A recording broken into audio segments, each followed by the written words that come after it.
বিসমিল্লাহির রহমানির রহিম। সম্মানিত উপস্থিতি, আসসালামু আলাইকুম ওয়া রাহমাতুল্লাহি ওয়া বারাকাতুহু। আল্লাহ রাব্বুল আলামিন এই কোরআনুল কারীম মানব জাতির মুক্তির জন্যই নাজিল করেছেন। আল্লাহ রাব্বুল আলামিন যুগে যুগে নবী রাসূল পাঠিয়ে মানুষদেরকে সতর্ক করেছেন। নবী রাসূলদের পরে তার উত্তরসূরিদেরকে দিয়ে আল্লাহ রাব্বুল আলামিন তার বাণী মানুষের কাছে পৌঁছে দিয়েছেন, এখনো দিচ্ছেন। কিন্তু এর পরেও যারা আল্লাহর বাণী জানার পরেও যারা অমান্য করবে, তাদের পরিণতি খুব ভয়াবহ হবে। তারা কিয়ামতের মাঠে খুব আফসোস করবে। তারা আফসোস করে বলতে থাকবে, হায় যদি আমরা শুনতাম, যদি আমরা অনুধাবন করতাম, তাহলে আজকে আমাদের জাহান্নামের অধিবাসী হতে হতো না।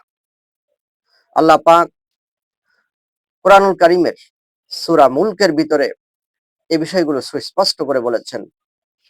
আল্লাহ পাক বলছেন,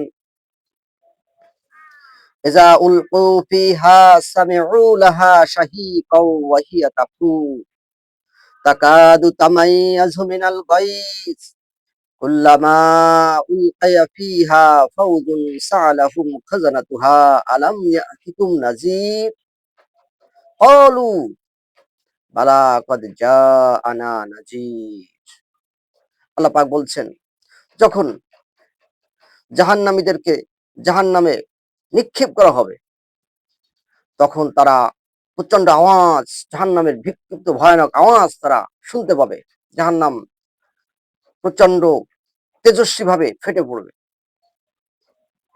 তখন সেখানে যে আরোহীরা রয়েছে, তখন তারা বলতে থাকবে,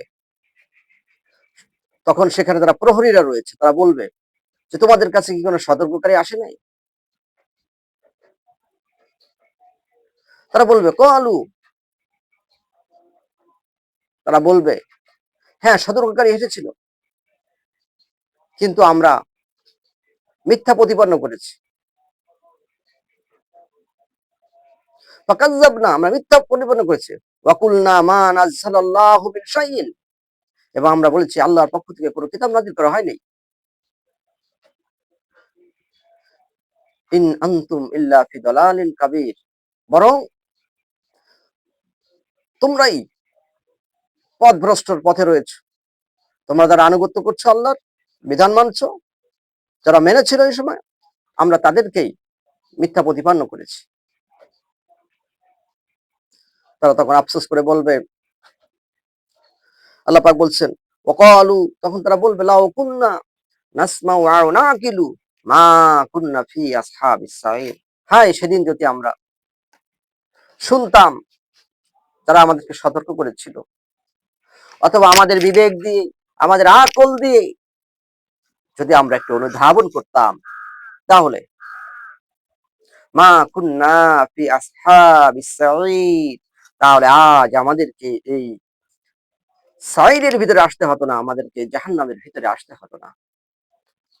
সম্মানিত উপস্থিতি, সুতরাং আল্লাহ পাক কিন্তু স্পষ্ট বলে দিয়েছেন যে মানুষ সেদিন এই অবস্থার শিকার হবে, এই কথাগুলো বলতে থাকবে, আফসোস করে বলতে থাকবে। তাহলে এখান থেকে আমাদের শিক্ষা হচ্ছে, আমাদের জাহান্নামে যাওয়ার আগে, যাতে জাহান্নামে আমাদের যাওয়া না লাগে, এজন্য আল্লাহর পক্ষ থেকে যে কিতাব দেওয়া হয়েছে, এবং এই কিতাব আমরা যারা শুনতেছি, আমাদেরকে সতর্ক করা হচ্ছে, আমরা যাতে করে তা অনুধাবন করে আল্লাহর এই বিধানকে মেনে নিয়ে আল্লাহ রাব্বুল আলামিনের দিনকে তার জমিনে প্রতিষ্ঠা করার জন্য আমরা প্রচেষ্টা চালাই। আল্লাহ পাক আমাদেরকে তৌফিক দান করুন। আমিন।